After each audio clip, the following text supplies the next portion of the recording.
Mag-love team. Nagkaroon kami ng big love team ko. Mas, sorry, Papa. Ako na lang magsasalita para sa kanya kasi medyo nag-concert yung isang araw kaya walang boses. Hindi namin first time magkasama ni Jim. As ibig ko pong sabihin bilang mag-partner. Bilang mag-partner, siguro mga naka 3 or 4 times na kami before. But this is, ito na talaga, na magka-love team kami, may gising sipa. So yun, first time na talaga kwento namin dalawa. Nagulat nga kami, dito sa edad namin ito, magkakaroon kami ng kwento na love story.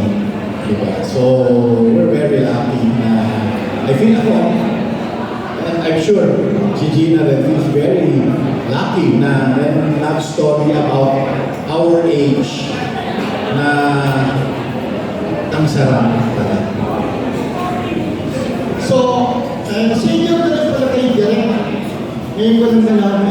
Paano yung pinagandaan nyo pagdating nyo sa dapat hapon?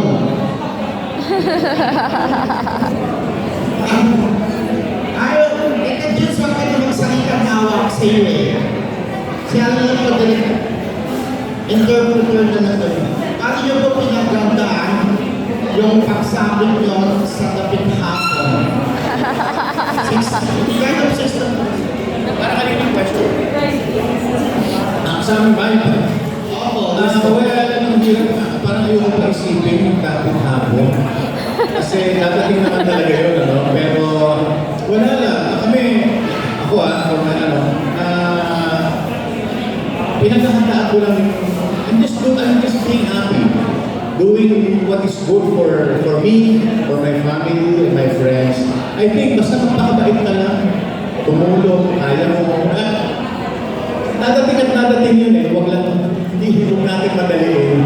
At saka ako, siguro lesson na rin ito, since tinanong mo ako, huwag natin madaliin, mag-workout tayo, maglakad, huwag tayo magreklamo, hinahabo ka, because pag hinahabo ka, meaning puso mo gumagana. A lot of people got sick during the pandemic, and because they did not move.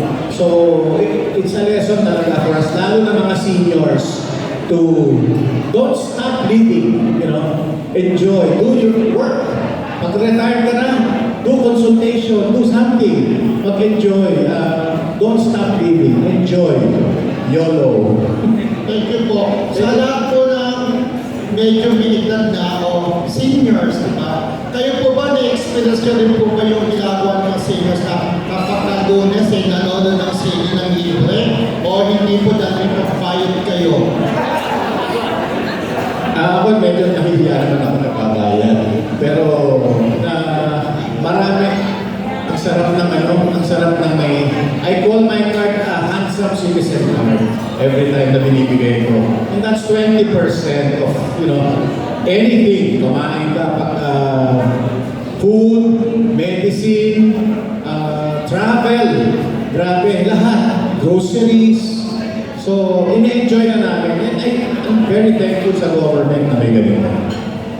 Tita Gina, sorry pala, hindi ko pa nakakapagsalita. Whether o sign language. Huwag na nga lang po. Anyways, thank you po. Nanonood ko po yung book. Sir Arby, thank you po. Tita Gina, sa-miss kita. Na-miss ka rin daw niya. I love you. Thank you, Sir Romel. Mula ako sa Philippine Star, ABS-CBN News, yung Tita Lea Salterio. Hi, Tita Lea. Ayan, pakiabot po natin yung microphone. Tita Lea, iabot po namin yung microphone sa inyo. Ayan po. Afternoon po. I just want to ask Gina and Ricky, how did this project come about and how were you tapped to be the lead role for this one? Kinarinig mo? Yes, from Tita Lea Salterio. How were you tapped to do this for Net 25 Films? And how did the project How come did the about? project come about daw po? You can predict it. Okay. Tita Lea. Si Direct Benedict, I think, is the right person to do it. Correct? Ito sa process eh. tinawagan ako ni Ma'am Wilma kasi napapasok si Ma'am Wilma sa F25 as consultant. Tapos sabi niya, she's looking for concepts and producers. Tapos yun, nagpapasalamat naman ako, pinaka ako ni Ma'am Wilma. Tapos I did the process of pitching.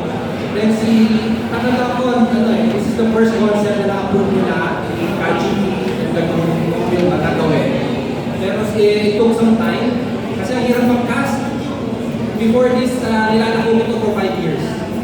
Sa iba't ibang artista, sa iba't ibang, usually ganun ako pag may concept, I look for actors na bagay.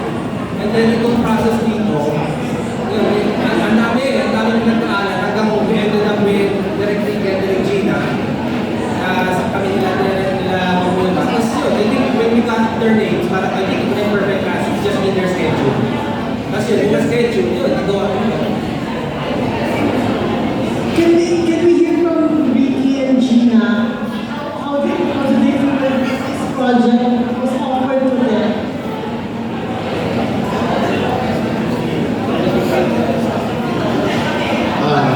Ladies first, pero